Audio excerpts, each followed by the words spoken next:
Oo Birtan Bey merhaba. Merhabalar. Sizler de mi buradaydınız? Burada mı yaşıyorsunuz? Evet, ben de burada yaşıyorum.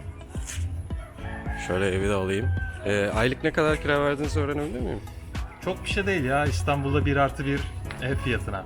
Hadi gel diyorsun? sana evi göstereyim. Hadi bakalım. Burası villamızın giriş kısmı. Burada araba için hem de motosiklet için bir park alanı bulunuyor. Şöyle hemen şurayı gösterecek olursam, burada elektrik sayacı var. Buradaki balideki elektriğin farkı şu, burada önce yükleme yapıyorsun, sonra kullanıyorsun. Yani Türkiye'den farklı bir sistem var. Şurada bir kod bulunuyor. Buradaki kodu paketlere giderek ya da işte aplikasyonlar üzerinden yükleme yapıp kullanabiliyorsunuz. Ortalama olarak böyle bir villanın elektrik faturası aylık 2500 lira civarında geliyor.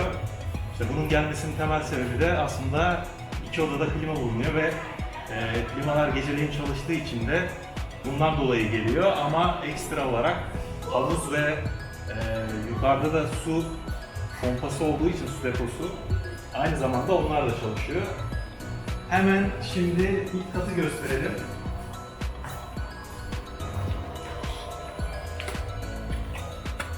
İlk kata geldiğimiz zaman burada şöyle bir Bir saniye önce şunu gösterebilir miyim?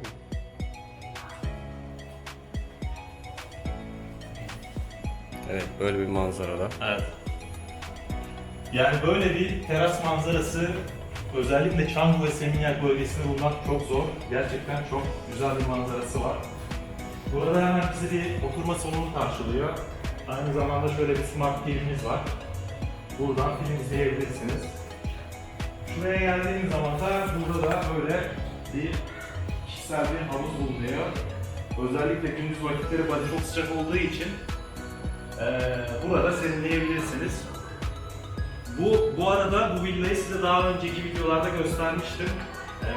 O zaman gösterdiğim zaman gerçekten içi çok kötüydü. Hatta buraya kıyaslama videolarını da eklerim. Oradan da bir karşılaştırma yapabilirsiniz. Yaklaşık buranın tadilatı 1 ay kadar sürdü. Ev sahibi tamamen içerideki tüm eşyaları hem de tüm tadilatları gerçekleştirdi. Buraya geldiğimiz zaman burada da mutfak ekipmanlarını görüyorsunuz. İşte mikrodalga fırınımız var, blenderımız var. Tamamen hepsi yeni bir şekilde. Burada şöyle bir açık mutfak görüyorsunuz. Yine Bali tarzı bir mutfak konsepti var. Ama villanın tabii ki en güzel tarafı böyle bir manzarasının olması.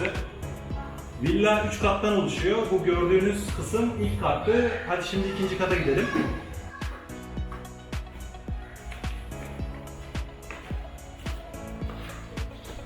Villamızın ikinci katında 2 tane yatak odası bulunuyor. Burada şöyle bir oturma alanımız mevcut. Burada fiber bir internetimiz var. Bali'de birazcık internetten de size bahsetmek istiyorum. Şu an kullandığımız firma MTN diye geçiyor. Yaklaşık 300 megabit bir hızı var. Aylık olarak verdiğiniz fiyatsa 333.000 rupiye kadar bir şey diyor. Yani yaklaşık 750 lira bandında bir şey, bir fiyat. Hemen buraya geldiğimiz zaman ilk odayı size göstereceğim. İlk odanızda böyle queen size bir yatak, yine efsane bir pirinç tarlası manzarası sizi burada karşılıyor.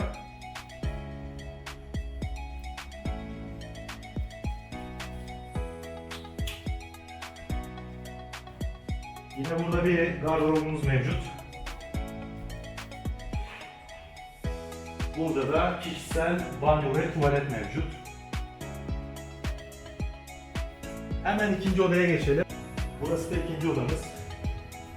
Burası da bir önceki odayla aynı şekilde benzer bir konsepte.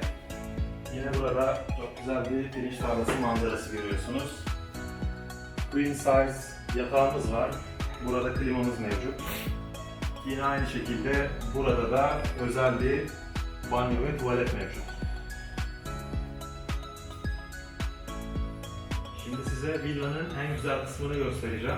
Teras kısmına gidelim. Şu an saat yaklaşık 7'ye doğru geliyor.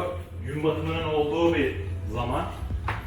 Size hem gün batımını hem de teras manzarasını gösterelim.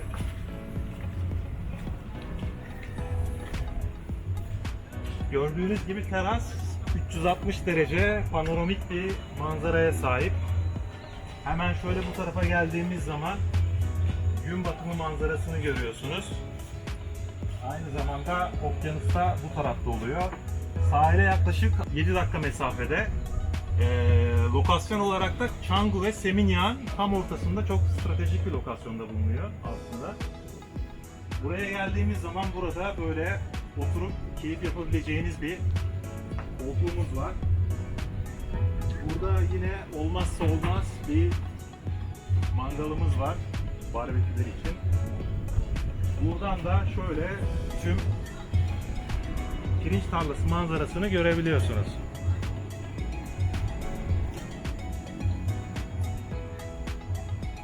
Burası 3 katlı bir villa olduğu için genel olarak çok yüksekte kalıyor. Genelde Bali'de çok yüksek katlı binalar yapılmasına izin verilmiyor.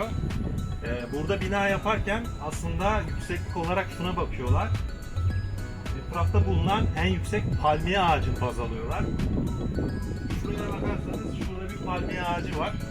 Yani bizim bulunduğumuz binanın yüksekliği aslında şu palmiye ağacından aşağısında oluyor. Bu sadece Bali'ye özgü bir şey. Bali insanı doğayı çok önemsedikleri için bu şekilde bir kuralları var. Şurada görmüş olduğunuz, bilmiyorum videoda ne kadar çıkıyor ama şu görmüş olduğunuz Kintamani bölgesinde bulunan Batur Dağı oluyor. Bu manzarayı genelde çok yakalamak kolay olmuyor çünkü genelde hep bulutlu oluyor. Ama gerçekten efsane bir manzarası var buranın. Diğer göstermek istediğim bir kısım da burada terasımızda bir su deposu mevcut. Şimdi bunun olmasının sebebi şu, Bali'de genel olarak bir altyapı sistemi olmadığı için genelde su yerin dibinden artezyen yardımıyla çıkartılıyor. Arkadaşlar şimdi gelelim villanın fiyatına. Böyle bir eşyalı, manzaralı, Canggu ve Seminyak arasında güzel bir lokasyonda bulunan bu villanın yıllık fiyatı 150 milyon rupiye ediyor. Yani bu da yaklaşık 330 bin TL kadar bir rakam etmektedir. Bunu aylığa böldüğünüz zaman da 28 bin TL kadar bir fiyat çıkmaktadır. Sizce bu fiyat bu villaya göre ucuz mu, pahalı mı? Ya da İstanbul'da 28 bin TL'ye nasıl bir evde oturabilirsiniz? Bunu yorumlarda belirtmeyi unutmayınız. Videoyu kapatmadan önce size bir şey göstermek istiyorum. Şimdi mesela şurada gördüğünüz ev daha yeni yapıldı. Komşumuzun evi. Sizce bu eve baktığınız zaman, şöyle bir manzaraya ve eve baktığınız zaman bu evde bir gariplik görüyor musunuz? Ben geldiğimden beri sürekli düşünüyorum neden böyle bir gariplik var diye. Eğer bunu fark ettiyseniz yorumlarda belirtebilirsiniz. Arkadaşlar bir videonun daha sonuna geldik. Eğer videoyu beğendiyseniz like atarak bana destek olabilirsiniz. Videoyu izlediğiniz için teşekkür ederim. Kendinize iyi bakın. Görüşmek üzere.